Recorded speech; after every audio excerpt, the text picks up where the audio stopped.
하나님 아버지, 우리가 하나님을 아바 아버지라고 부를 수 있게 해주셔서 감사합니다. 그리고 우리들에게 이렇게 좋은 부모님을 만나게 해주셔서 감사합니다. 오늘은 어버이날입니다. 오늘 하루 하늘 아버지를 마음껏 부르겠습니다. 그리고 낳아주신 아버님, 어머님께 마음껏 효도하는 하루가 되게 하옵소서. 예수님의 이름으로 기도하옵나이다. 아멘.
기도를 여는 하루 동탄 꿈의 교회 김석현 목사입니다.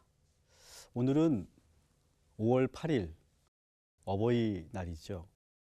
그래서 오늘은 아버지의 영향력이라고 하는 주제를 가지고 함께 은혜를 나누려고 합니다. 지난주는 데라와 그의 아들 아브라함에 대한 이야기를 드렸습니다. 오늘은 아브라함의 아들 이삭에 대한 말씀입니다. 창세기 26장을 한번 여러분들이 오늘 한번 전체를 묵상한다고 생각하시고 이 26장 중심으로 오늘 말씀을 여러분들에게 소개하려고 합니다. 창세기에 나오는 가족 이야기의 공통점이 여러분 있는 거 아십니까? 그 공통점은 뭐냐면 바로 모든 자식들이 부모의 곁을 떠났다라고 하는 겁니다. 볼까요? 아브라함은 그의 아버지 데라의 곁을 떠나게 되죠. 야곱은 아버지 이삭을 떠납니다. 그리고 요셉은 아버지 야곱을 떠나는 이야기로 모든 창세기에 있는 가정 이야기는 부모를 떠나고 아버지를 떠나는 이야기로 이렇게 공통적으로 보여지고 있다라고 하는 것입니다. 왜 모든 자식들이 아버지를 떠나야 할까? 그 이유는 바로 부모를 떠나야만 성장할 수 있기 때문에 그렇습니다. 그래서 창세기 2장 24절에 보면 이러므로 남자와 부모를 떠나 그의 아내와 합하여 둘이 한 몸을 이룰지로다 라고 하는 말씀이 있죠. 이 말씀을 근거로 해서 창세기에 나오는 모든 가족은 부모로부터 떠나는 이야기, 부모로부터 떠나서 스스로 독립해 가는 이야기, 이렇게 볼 수 있습니다. 그런데 유일하게 이삭은 아버지의 곁을 떠나지 않은 아들입니다. 그렇다면 이삭은 마마보이였을까요? 그렇지 않습니다. 하나님은 아브라함에게 아들을 바치라고 하는 명령을 통해서 이 아버지와 아들 간의 심리적 거리를 만들어 놓으셨어요. 부모는 자식이 우상이 되면 안 됩니다. 그리고 자식도 부모에게 완전히 의존해 있으면 안 됩니다. 이삭은 자기 자신을 제물로 바치려고 하는 그 아버지의 그 모습을 보면서 심리적 거리를 갖게 되었어요. 그래서 물리적으로는 떠나지 않았지만 충분히 정서적 거리를 유지하면서 아버지와 함께 살 수 있었던 거예요. 그리고 그는 건강하게 성장합니다. 무엇을 보고 알 수 있냐? 그의 아버지가 세상을 떠나자 이 이삭이 이제 본인이 아버지가 되고 가장이 되어서 아버지를 의존하지 않고 스스로 멋있게 자신의 삶을 구축해 가고 개척해 가는 그런 이야기가 이 성경에 나와 있기 때문에 그렇습니다. 그는 아버지가 곁에 없어도 혼란에 빠지지 않고 그리고 스스로 멋지게 독립해냅니다. 창세기 21장 11절부터 13절에 보면 이삭은 100배나 소득을 더하였다 이렇게 되어 있고, 하나님께서 복을 주셔서 아버지 때보다 더 창대하고 왕성하게 되어서 거부가 되었다 이렇게까지 말하고 있습니다.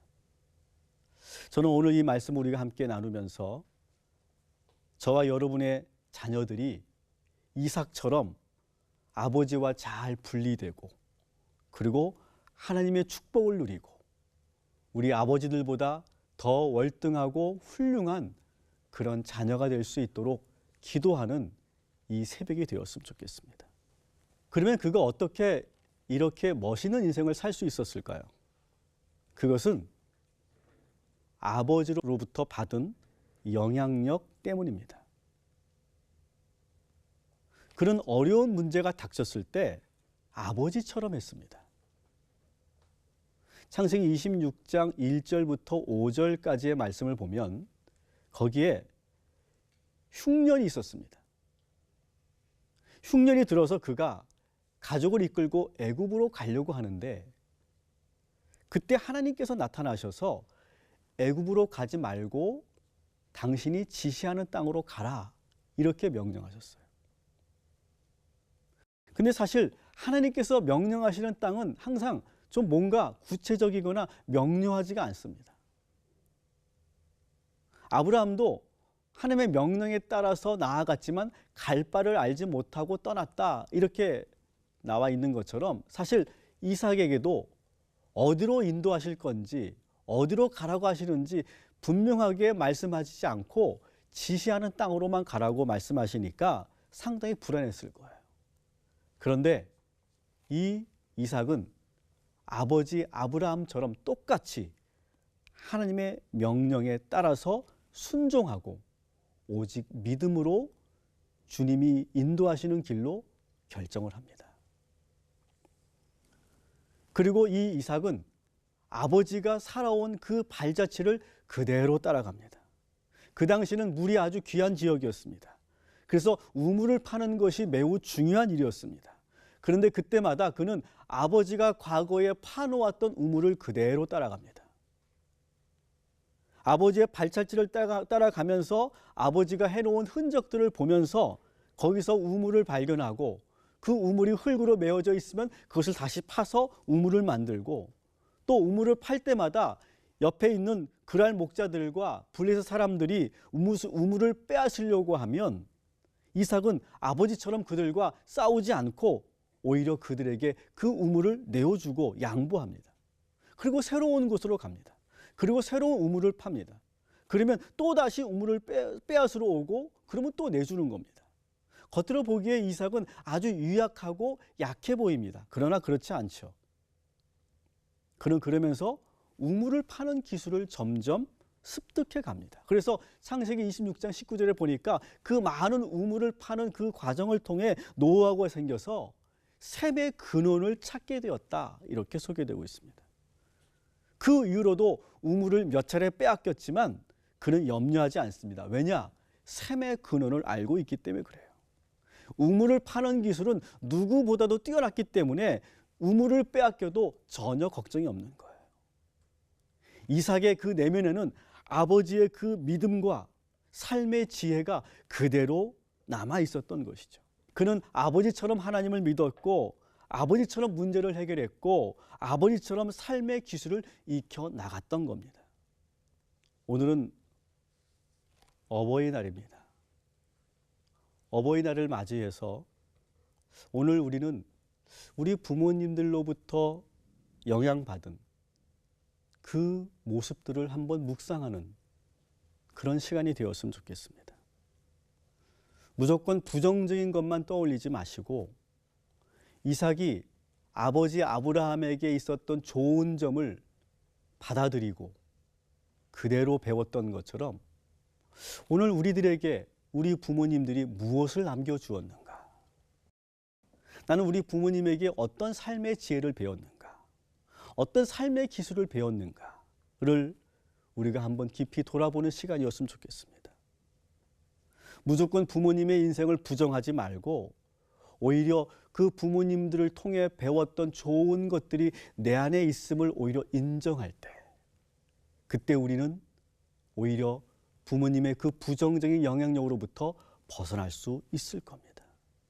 이삭이 아버지처럼 하면서 자신의 인생을 멋지게 개척해 나갔듯이 우리도 부모님에게 배운 그 모든 것으로 우리 인생을 잘 살게 될 것입니다.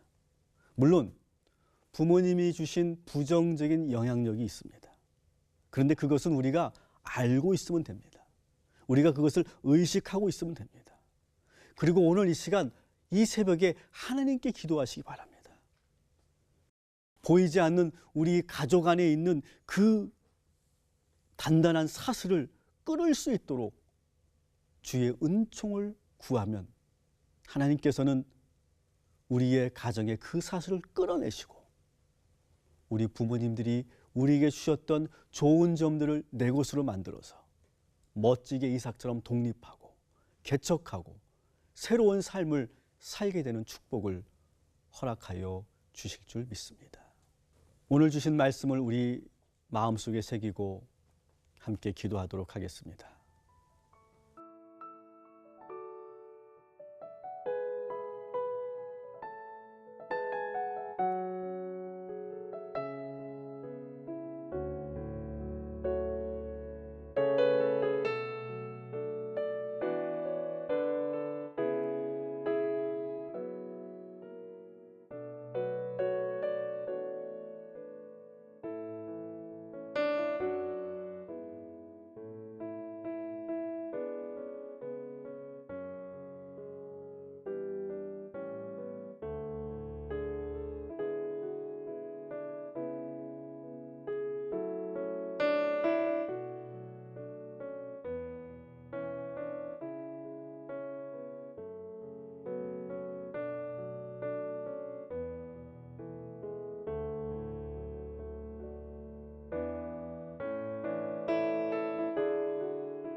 이삭은 자신의 삶을 멋있게 개척해 나갔습니다.